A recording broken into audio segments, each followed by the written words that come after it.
Bonjour et bienvenue à la rencontre du lundi. Christ est ressuscité. Il est vraiment ressuscité. Mais au-delà de cette bonne, très bonne nouvelle, cette annonce qui nous porte, qu'en est-il exactement dans les textes bibliques?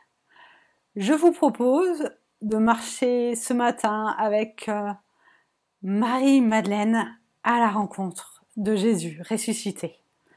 C'est dans l'évangile de Jean, au chapitre 20, et je vous propose de découvrir avec moi les versets 14 à 18. Lisons ensemble ce passage. Après avoir dit cela, elle se retourna.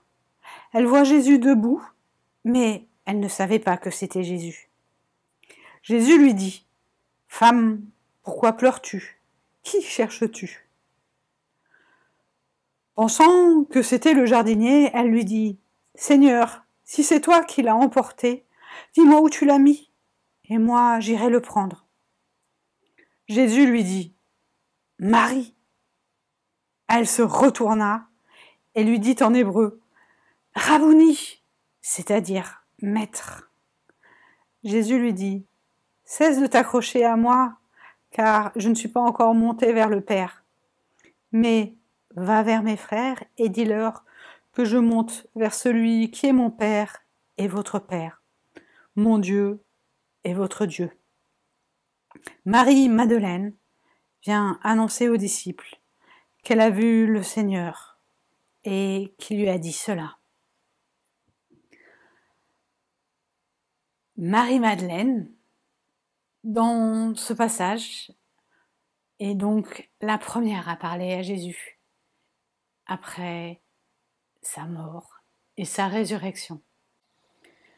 Je trouve particulièrement touchant de voir tous ces sentiments dans ce passage que nous raconte l'évangéliste Jean.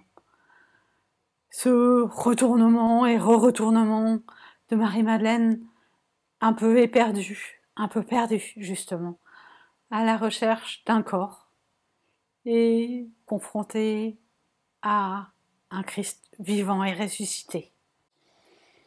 Et la voici témoin à son tour, porteuse de cette bonne nouvelle, afin que les disciples, puis tous, nous puissions, nous aussi, être placés sous le sceau de cette belle nouvelle que la résurrection de Jésus le Christ. Et c'est sur ces mots-là que je vous propose de prier. Seigneur, veille sur chacun d'entre nous, mets au cœur de nos vies ta joie et ta rencontre. De ce tombeau vide, de cette rencontre avec Jésus, fais de chacun d'entre nous des porteurs de cette espérance. Avec les mots que tu nous as enseignés, Christ, je redis : Notre Père qui es aux cieux, que ton nom soit sanctifié, que ton règne vienne, que ta volonté soit faite sur la terre comme au ciel. Donne-nous aujourd'hui notre pain de ce jour. Pardonne-nous nos offenses, comme nous les pardonnons aussi à ceux qui nous ont offensés. Et ne nous laisse pas entrer en tentation, et délivre-nous du mal, car c'est à toi qu'appartiennent le règne, la puissance et la gloire, au siècle des siècles. Amen. Christ est ressuscité. Il est vraiment ressuscité. Que cette parole vous envoie pour cette semaine qui débute. À bientôt.